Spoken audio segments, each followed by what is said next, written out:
Hello everybody, welcome back to a brand new video. And today, for this, what if, I'm going to be using a different style than what I typically do. You'll see here in a second. So I want you to, tell me down in the comments, do you prefer this style or do you prefer the previous style? And going forward, I'll just go by majority rule. So today we're doing what if Ross Perot won the 1992 election. So pretty much what we have to do, yes, this is the style I'm going with. So for what we're gonna do, what we typically do, is gonna give Perot all the states that his best performed state all the way to he gets enough to get over 270 electoral votes. And so this is what the map would be. He would win 283 electoral votes along with 38% of the popular vote. There's the map. Call it what you will. A bit cursed, if you ask me. But what would Perot need to do in order to win this election? He would not have needed to drop out, but because before he dropped out, he was actually leading in the polling, and he probably would have continued to do so through the debates, as he had a pretty strong debate performance. The only thing that really killed his campaign was the fact that he dropped out. Another thing that he would and really that's about it. Uh, what would he have done in his first term? There wouldn't be any sort of don't ask, don't tell policy implemented. Bill did implement that very controversial ruling. NAFTA would have been struck down, and we probably still would have had a trade deal. It would be pretty similar to Donald Trump's USMCA deal. Very similar to that. Probably wouldn't be called that. Probably something else, but not that creative apparently. We would probably get a bill that would pass universal background checks, as something Perot wanted to do and supports. He would also support a federal assault weapons ban that would still occur under Perot's first term. We probably wouldn't get a No Violence Against Women Act. Probably wouldn't have gotten that. He would probably order the assassination of Osama bin Laden because he was very strong on the whole foreign policy issue. James Stockdale being his running mate definitely helps him with that issue. James Stockdale definitely would have gone to him and say, hey, do something about this. Because Perot absolutely would have listened to Osama's threats, because Osama's been threatening the country since the last days of Bush's administration, the entirety of Clinton's administration, and then he finally attacked during the beginning of the the Bush Jr. administration. So we had a long period of time where the government knew that Osama bin Laden was doing these threats, but they were just so coy that they didn't do anything about it. So Perot would do something about it, and so we wouldn't have 9/11 occur. We would also have a low unemployment rating during Perot's first term, as well as a tax cut. He would veto the partial birth abortion ban still, like Bill Clinton did. He was pro-choice. The Personal Responsibility and Work Reform Act probably still would have passed under Perot. The Electronic Freedom of Information Act amendments, that would still pass. So that's what happened in Perot's first term. He'd be very popular. However, he would still probably, create the Reform Party because Democrats, he'd be too conservative on a lot of issues for Democrats and too liberal on a lot of issues for Republicans. So, and really, he really wouldn't have a coalition behind him. Republicans would still run a candidate. Democrats would still run a candidate. And Perot essentially would create his own party, the Reform Party still. Thus, he'd probably win more electoral votes this time around. So Ross Perot would win re-election, definitely. Democrats would run Pennsylvania Governor Bob Casey Sr., not Jr., Sr. Republicans would probably still run Bob Dole. Bob Casey would choose New Jersey Senator Bill Bradley as his running mate this time around. So Perot would win a second term. And his second term, low unemployment would continue. It's a very uneventful term. As we go on to the 2000 election, we would see Democrats nominate California Governor Jerry Brown.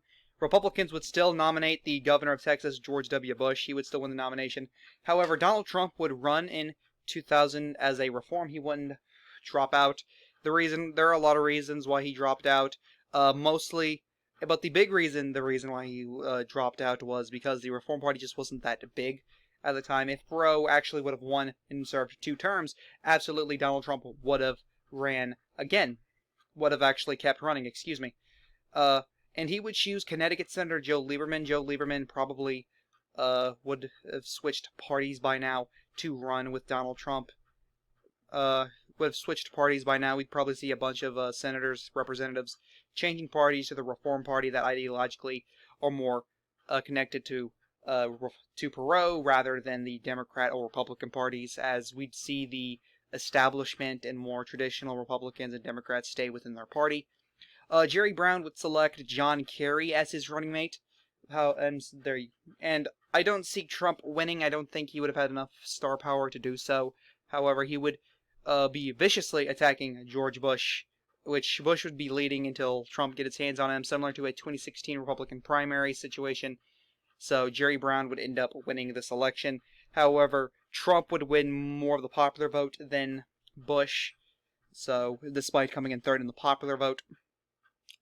And so what would Jerry Brown do in his first term?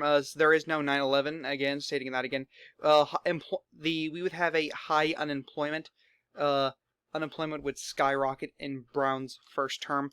The Department of Education would be abolished. Jerry Brown supported the abolishment of the Department of Education, fun fact, so he would do that instead when it comes to the education issue. There would be no Afghanistan war, since there is no 9/11. He would increase federal funding into solar power, which some of the Reform Party, the left wing of the Reform Party, would really like. There would be no Iraq war. That is something George W. Bush wanted to do for some reason, just to spark war, I guess, regime change. And of course, the smallpox vaccine would be approved. Going to the 2004 election, Jerry Brown would have to deal with the issue of high unemployment, which apparently would kill his chances at winning re-election, as John McCain would win in this election. Republicans would nominate John McCain in this timeline. He would choose former Virginia Governor Jim Gilmore as his running mate. The Reform Party would pick someone who was drastically different than both Perot and Trump. They would choose Vermont Governor Howard Dean, and he would choose someone a lot more moderate that'd be able to win those moderate voters back to the Reform Party, just in fear of them voting Republican or Democrat. He would choose Rhode Island Senator Lincoln Chafee, and he would do very well. Jerry Brown would be unpopular due to the unemployment issue, and John McCain would win this election with 276 electoral votes. And what would happen in McCain's first term? The housing bubble burst would still occur, which does lead to the Great Recession.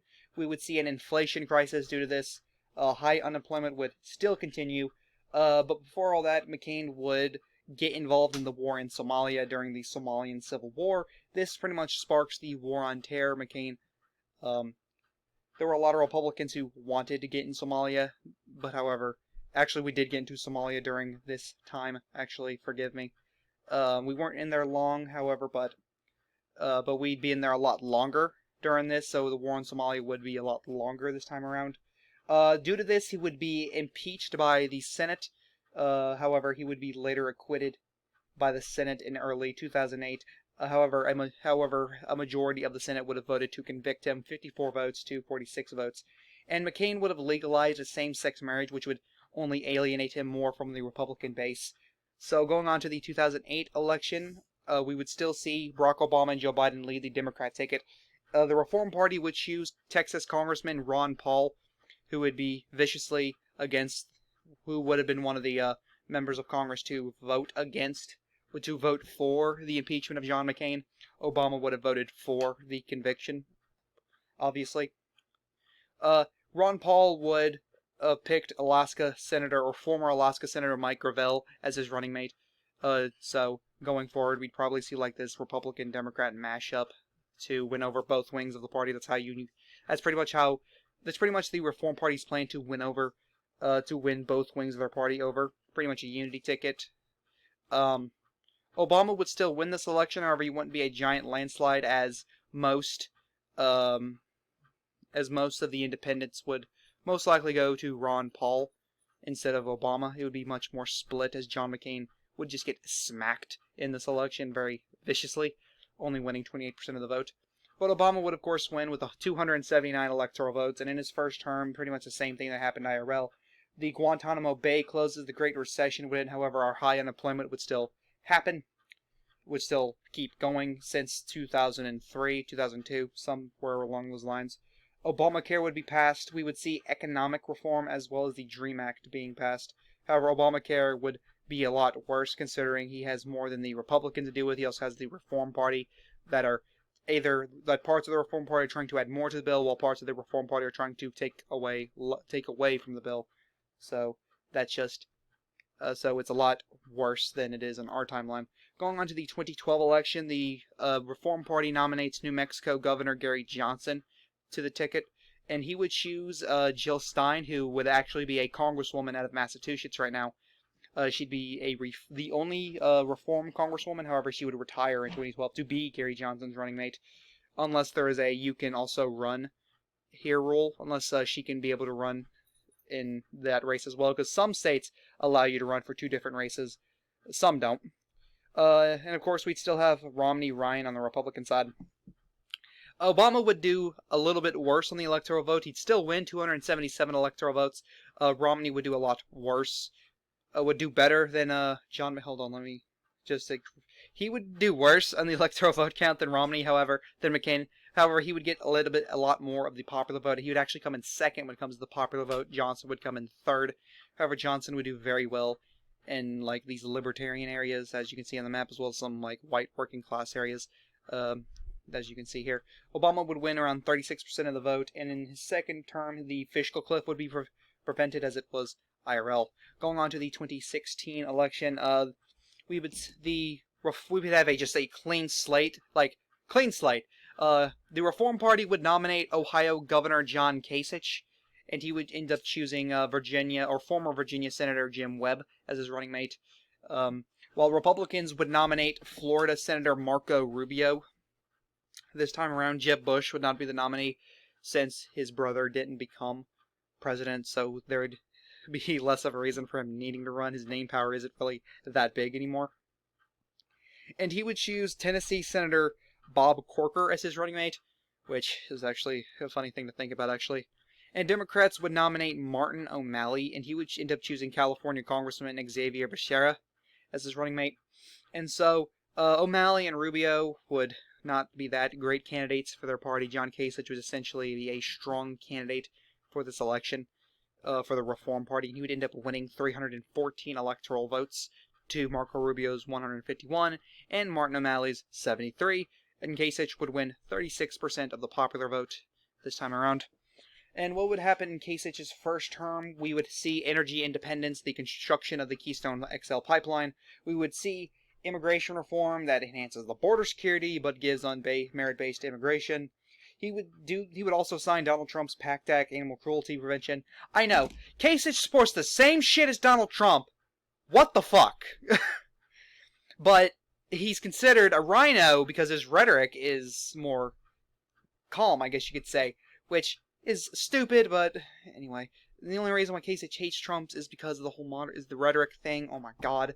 When you support nearly the same shit, not everything, but you agree on a lot of things, oh my lord. Why did this happen? I would have loved John Kasich to have been Trump's running mate. I'm sorry, I'm getting off track. So Kasich would have been a very popular president. He'd have a lot of crossovers appeal from all three parties. His approval rating would always be over 50%. It'd be 80 to 50, all the way up to 76 to the mid-70s. The low 50s to mid-70s throughout his entire presidency until COVID hits, then it goes... It drops severely because COVID happening, and since he doesn't have that big of a loyal fan base like Trump did, any other president's approval would have been in the high 20s to mid-30s. I'm just saying. And now going on to the 2020 elections, we would still see the Biden-Harris ticket from the Democrats. On the Republican side, they would nominate South Carolina Governor Nikki Haley, and she would nominate a first-term congressman from Texas, Dan Crenshaw, and thus this would be a very competitive race that I could imagine. Nikki Haley and Joe Biden seen as the frontrunners, Kasich, not that much. I think Biden, however, Nikki Haley would win the popular vote. However, she'd only come in third in the electoral vote count, which would make massive calls from Republicans for electoral reform. I know, crazy. And Joe Biden would end up becoming president still, winning 274 electoral votes against John Kasich's 176 to Nikki Haley's 88. Nikki Haley's support being very compact. Even though she would still win 38% of the vote compared to Joe Biden's 34% and John Kasich's 25%. which John Kasich, his approval rating would be around 22%, by the way, just to let you know. And thus, there you go. This is the timeline. How do you guys like it? Do you prefer this style of doing things where there's a wiki box and then an electoral map, or do you prefer the text than the electoral map? I know which one I prefer, but I'm not going to say because I don't want to sway the votes. Thank you guys so much for watching. Go follow my Twitter at CaticPolitics. Peace.